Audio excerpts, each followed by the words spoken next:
Good evening. Good evening, Welcome to Courtside with Lawman. Lawman and Carmen B. And we are here to talk about issues that affect the public related to the criminal justice system. And we would this is an educational opportunity. We would like to just pass out information. We would like you to join us. In fact, we would like you to suggest subject matters for us in the future to talk about. We're focusing on criminal law because of our experience in the criminal justice system over 60 years or so coming up on right now. Combined, that is true. Combined. Now, of course, anything we talk about does not create an attorney-client relationship between myself and Carmen B. Yes. So if you call in and we answer your question live on air, or if you put a question in the chat and we answer that question, the answering of that question does not create an attorney-client relationship. You also can ask your questions anonymously. You don't need to provide your real Correct. name if you're concerned. You can ask the question as if you were asking it for a friend, even if it is about yourself. And you can also contact us if you need actual advice and counsel. My number is 916-443-5600. And my number is 916-443-5288. Now, tonight, first off, we'd like to do a dedication, and then we'll get into our subject matter. I'm actually going to You save want it to do it until last? the end. Okay, all right. Well, tonight starts the first episode of what I'm going to call racial inequality in the criminal justice system. It'll be part one, which will be the history.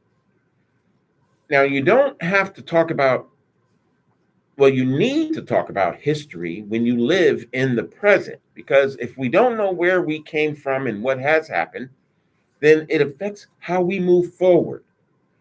You've got to understand our history, especially history in the United States, when it comes to the criminal justice system, in order to be able to understand the things that occur in the criminal justice system. There are outcomes that can occur today, things that we see today that we find as racially unfair. And you can draw the string back in history to determine where these things came from. So we want to talk first about the present problems with the criminal justice system, but yet start back then in history, and we talk about how we got to where we are. So, Carm, talk about some of the things that happen that are seem to be injustice simply because of maybe race. Well, maybe one of the things that we see, we've talked on the show about the fact that there is a new law, SB 81 is one of the new laws that allows the court to consider other factors in whether or not to apply enhancements alleged in a particular case. And one of the reasons for the passing of this legislation is that the legislators and the people are realizing that there has been a significant impact on the African American community by the justice system.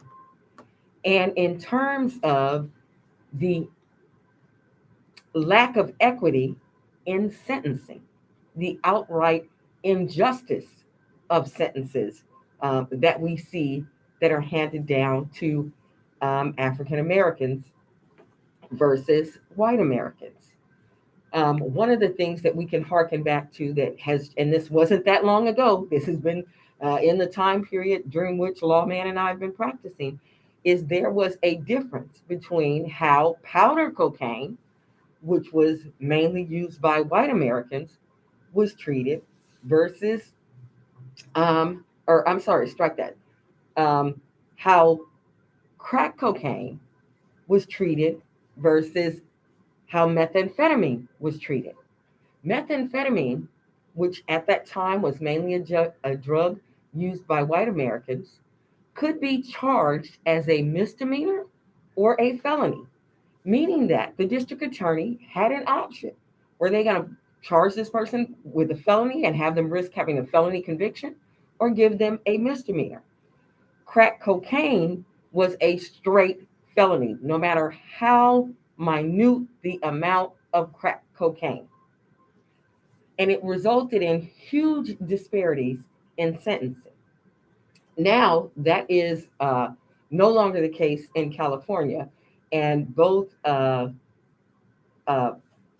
methamphetamine and crack cocaine are both treated as misdemeanors, as well as possession of heroin and some other drugs. Would you speak to gangs, the way gangs are prosecuted now versus before the Step Act, and what then the severity of those on what? Well, since you've handled far more gang cases than I have, I will let you speak to that issue. Well, I'm gonna make this part short. Look, gang legislation came out in terms of the Step Act, and I believe it was 1987, around that time period. Now, when I say that, that should correlate your mind to when a lot of gangster rap actually started arising in the communities. So the Step Act was to punish criminal street gangs if there were two or more people who shared a common symbol or sign, who then committed certain crimes that are enumerated in the statute. And if they did crimes which would be termed for the purpose of, benefit of, or association with a criminal street gang, then your sentence can be enhanced by 5 years, 10 years, or 25 to life, depending. So, what had occurred is we saw the rise in gangster rap. We saw that young black males were the ones who were termed as these criminal street gangs. And therefore, their sentences being enhanced for that alone, not counting when the gun enhancements came out. Yes, that is true. And when the gun enhancements came out, there was, and there still is, a specific list of crimes to which gun enhancements can apply. And it is a gun enhancement that can carry 10 years if you use a weapon during one of those crimes. And again, use, not meaning that you discharged it, not meaning that you actually even pulled it out and pointed it, but the actual having of it in any display. So if you were committing a robbery and you just lifted up your shirt and showed just the handle, never even pulled it out, 10-year gun enhancement. If you actually discharge the weapon, 20-year. Nobody injured, but the weapon discharged, 20-year enhancement. And if someone was actually struck, even if they did not pass away, you were looking at 25 to life. Exactly. So the problem is that a lot of these enhancements and laws were enforced, and unfortunately, young black males, we started making up the majority of people in the prison when we didn't nearly have the majority of individuals in society. And we still don't. We still don't. We still make up a higher percentage of the prison population than what we are in the general population. So, and as we've seen here with George Floyd, Stephon Clark here in Sacramento, and numerous individuals, Brown, all the guys everywhere, we've seen this violence that has arisen, whereby police officers are also being at the hands of, or are the hands of individuals who are killing young black males. We are just now starting to prosecute those individuals and get convictions and things like that from it.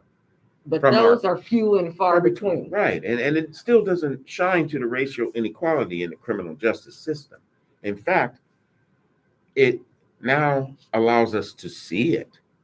So tonight, I wanted to talk a lot about racial inequality in the criminal justice system. And I want to start with, because we want to do it, I want to do it in 3 parts because it's really hard to go into everything. So the first part, I want to start with the Civil War, the end, right around the Civil War, and the end of the Civil War, which is called Reconstruction period. So from maybe 1865 up to the 1910s, 20, and maybe almost the 30s or so. And let's talk about the criminal justice system. So what was going on? And then if you don't mind, Carmen, I'm going to diatribe for just a moment. Okay. But what was going on was the Civil War had occurred. And prior to that, slavery was obviously the law. And the South had slaves, and that's what they used. The North also. But slavery did provide such an economic boom to America and its growth that it became a problem because with the Industrial Revolution and with things being in the northern states wanting to abolish slavery, it became a conflict between in the nation and very similar to ones we have today. And that conflict created the war, as we know.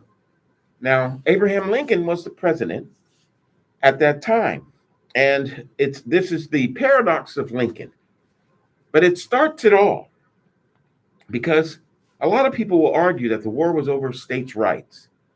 Well, I think the major right that the states wanted to do was southern states wanted to maintain slavery, even though the North wanted to abolish.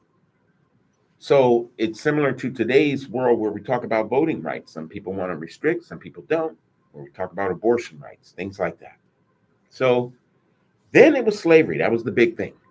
But Lincoln was an interesting guy, first Republican who stood up, so to speak, against slavery. And his position was very interesting because he wanted to abolish, but he knew that he couldn't do it because the nation was so torn on it. And I believe that if you historically, when he would speak to individuals, he would try to explain, especially to Black people, that you can't expect to be treated equal here in the United States. And that his only tool to use was emancipation. Now, I want to play a little clip from Louis Farrakhan. And I'm not saying that I am in agreement with Farrakhan's principles, but I want you to hear what he talks about when he talks about Abraham Lincoln and his position back then, because what Farrakhan is doing is challenging Reagan as a Republican to fulfill Abraham Lincoln's goals and what Abraham Lincoln knew. And let me just say this before you play that regarding Abraham Lincoln. Abraham Lincoln only issued the Emancipation Proclamation against the states that had seceded. The states that had not, slavery remained, even though he had the power to make it illegal in all of those states. He only did it to the states that seceded, which says what? He was actually okay with there being slavery. But he recognized it couldn't go on. So here's Farrakhan and what he talks about. I humbly say to you that you stand in the position of a modern Pharaoh in a modern Egypt. Abraham Lincoln was the first Republican president. And Abraham Lincoln was honest to Black intellectuals. He told us that we couldn't expect to be treated equally in America. He did not lie then, and it's not a lie today. That's why he's called Honest Abe. He laid it on the line to Black people. He told you that you should be separated because you suffer from being in the midst of white people and they suffer from your presence. This is what Mr. Lincoln said. So he wanted us to return to Africa using the knowledge that we have gained through our experience in America to develop the African continent and people.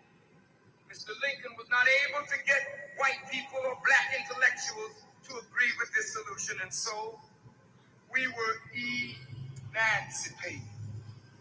But Mr. Lincoln gave us nothing from which to build an independent existence, so today the problem still remains, Mr. Reagan, for you and me, for white people, Black intellectuals, and Black masses again to attempt to solve. Now, as you can see, that's very interesting that whatever Lincoln's motivations and things like that, that he was doing something that Black people were trying to do on their own. Black people wanted to move on their own. And what we saw after the emancipation was that we had our citizenship, we could vote, and we were free. So when we did start to build our way, so to speak. But as you heard, and we know what happened to Lincoln, Lincoln was killed. So Lincoln could not fulfill any kind of dream of helping emancipation whatsoever. He was not there. And it showed his killing. It puts it in a different light that when someone wants to stop something, they will kill to do so. We've seen it happen with JFK. We've seen it happen with Medgar Evers. We've seen it happen with Malcolm X, Martin Luther King. When individuals start ramping their game up against the U.S. government, they are assassinated. And that was behind Lincoln's assassination. It doesn't matter who did it. He was killed and could not follow through. Well, I'm going to disagree with your ramping their game up against the U.S. government, because Lincoln was actually part of the government. He was the president. Absolutely. I don't think that Martin Luther King was against the government or ramping it up against the government. But what he wanted to do was for the government to fulfill what it should have done to all of its citizens. And I see what you're saying there. But the government didn't. And what Lincoln and everybody knew is that they wouldn't.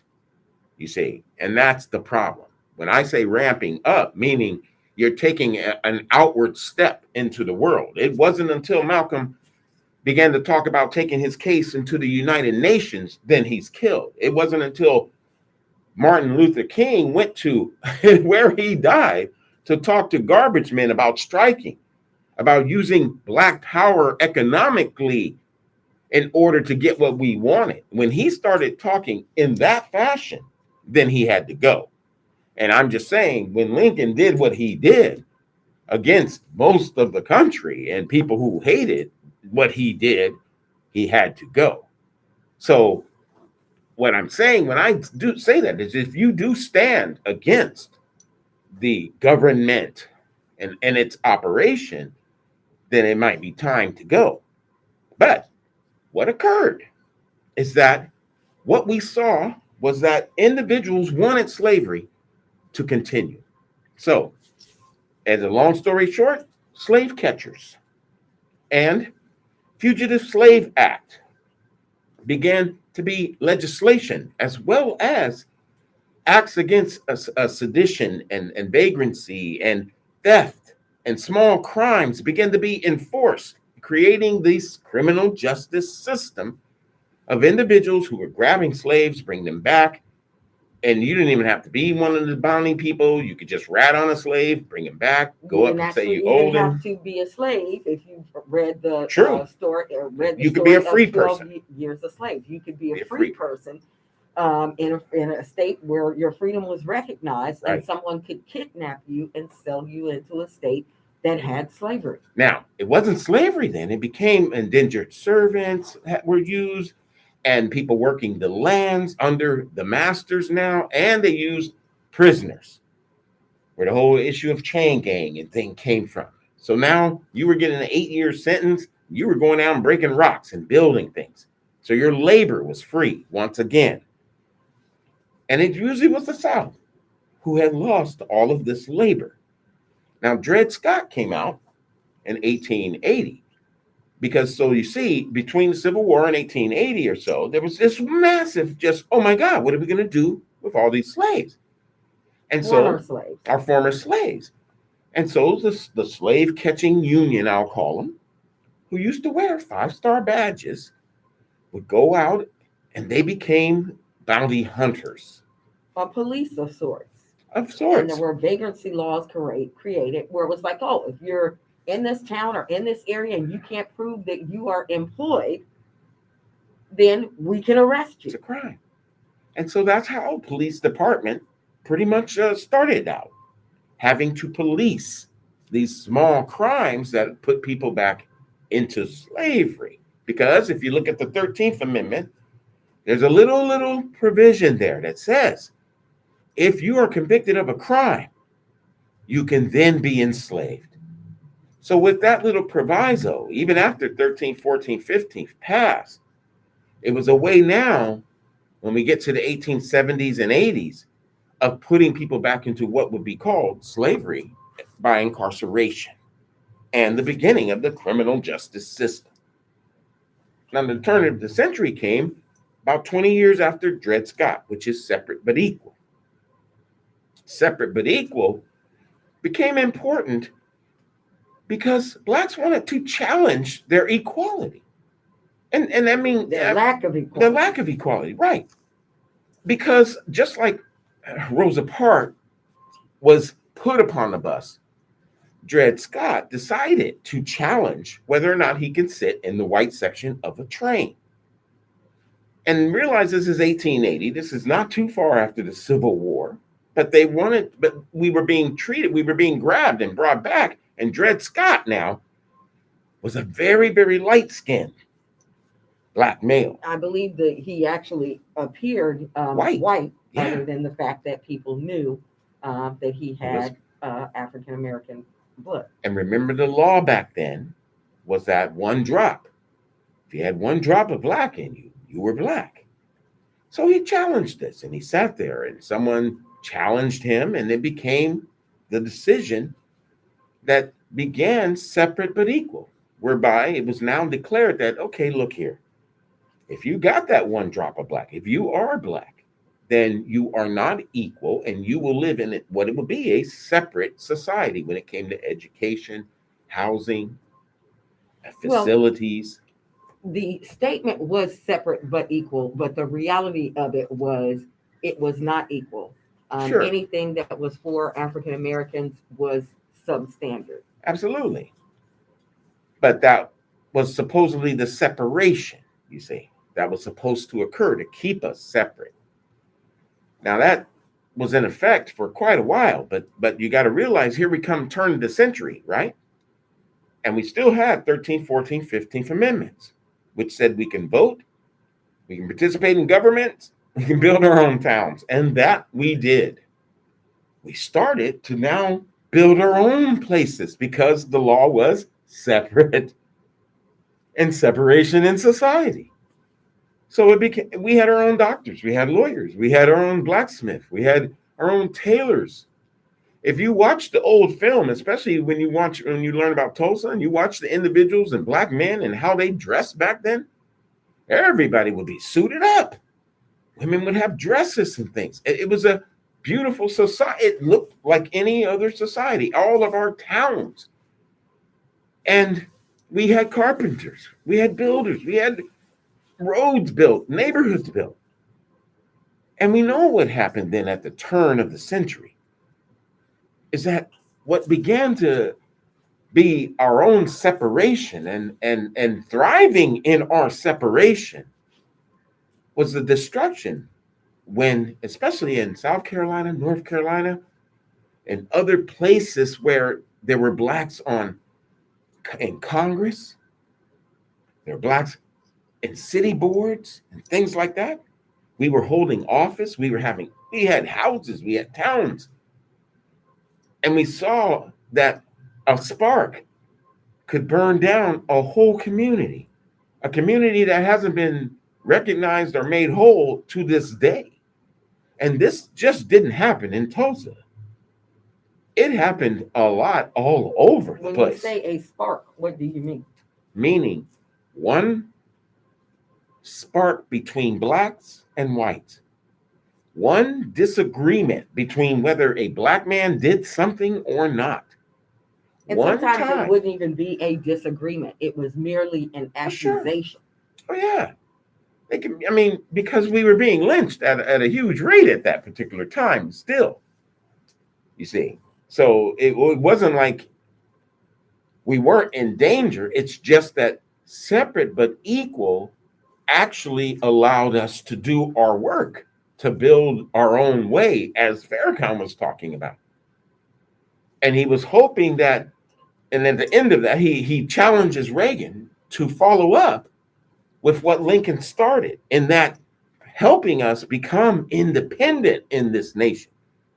Because the Islam, or at least the Honorable Elijah Muhammad at the time, wanted Reagan to give up 8 states and give them to black people. Now, that's something that I was talking about in terms, and we would always talk about in terms of reparations, is give us some states. But he knew, wait a minute, you're going to move the white people out of those states? That would cause chaos. And that wouldn't work. But you could give us the power, the assistance, the help to build our own. And we did it. We did it on our own. And it still wasn't enough to be seen as equal in society to prevent our places from being burned down by that spark, by that accusation, by because one they knew move. that we still had, even though there were law enforcement, the law enforcement did not protect the African American community. Exactly. And now, and that's where I'm going, is that this police force, the law enforcement, usually were the ones sparking this thing. It has never been fair to black people. I mean, that's where the inequalities, probably the bedrock, was all laid right then and there. And here we are, and we can see that laws were still being made to separate us out and punish us more harshly, to point fingers more at us, meaning they would go into our neighborhoods and enforce all probation laws and searches and things like that, just to get cocaine in your pocket when crack cocaine was there, because now you got a felony, now you go to jail, 3 strikes law, people doing 25 to life for it. And that began to be an 8th Amendment cruel and unusual issue, but it had to be the legislation that tried to come back out, which was years later. So that element, they actually never found that a 25-year life sentence was cruel and unusual. Only when the law changes. And I'm just saying the legislatures, in effect, find that by changing the law and not imposing that anymore. But the courts did not. Well, the courts, no, of course not, because they would review a statute, right, with judicial review, just to find out, okay, it's not illegal, so you may do so. But to make that full circle around, we see today, as Carmen laid out in the very beginning, injustices simply because of the statutes and the way they're applied and how they would go into our areas and do things. Go. And who is applying them? I just read an article today that was part of from the Marshall Project that talked about an area in Cleveland, Ohio, where there are 34 elected judges, and I believe either all of the judges are white or the majority of the judges are white, but the majority of the people that they are sentencing are African American criminal defendants. So we know, we should not fool ourselves. We know that bias and prejudice exist in our society. And we know that people who hold bias and racist ideas are in positions of power. And this is one of the important reasons that Lawman emphasizes the right to vote, and the fact that you should exercise that right, because that can determine who's making that decision. Unfortunately, for these African American residents, they are arrested and sent to prison at disproportionate rates. There are 4 individuals who did research and looked at the lopsided outcomes that happen, and why 75% of the incarcerated people convicted in that county are Black. But it is not a county with a 75% African American population. In fact, the Cleveland residents make up 2/3 of defendants, but they are less than 25% of the ballots determining who judges will be. So the predominantly white suburbs vote effectively carries 3 times the power of the vote of the city. Now, look, we're not here to bitch and scream about things. We're here, like we said, to educate. We want you to learn things, know things. Because if you don't know this history, if you are kept out of the cold and don't realize what's going on, then you'll never be able to change. And so while you're doing TikTok videos and dances, other people are voting.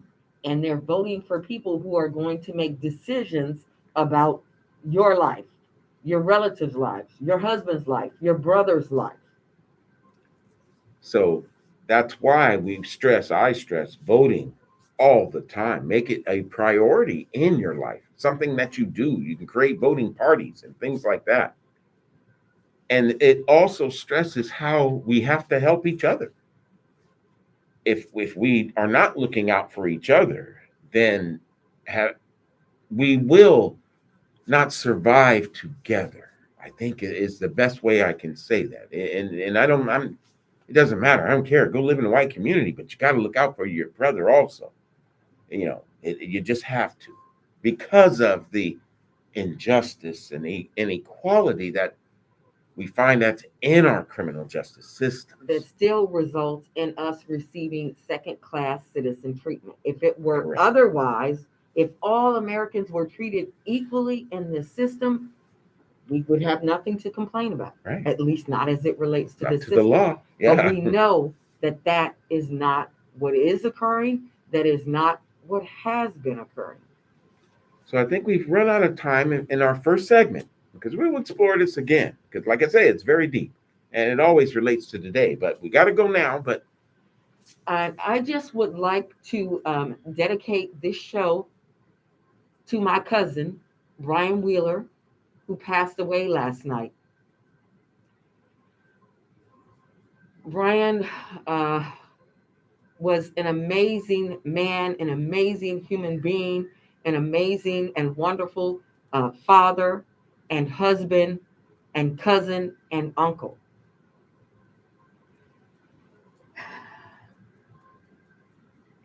It is extremely difficult to know that I will never be able to see his smile in person again, or to hold his hand and feel that warmth of someone who was the patriarch of our family. If anyone needed anything, everyone knew, once our older uncles passed on, that he took that role and he was the person that you could go to. Now, I will say, there were um, some allegations against him.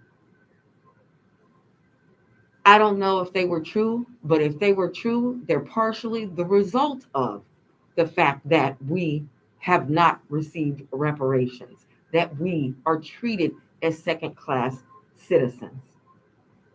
And it has to stop. Every American has to be treated equally. And I believe that we can reach that goal. I know that my cousin Brian believed that. Now, he's not going to see it, but it will be up to us and to the young people coming up behind us to make sure that that happens. all right, very good, well said.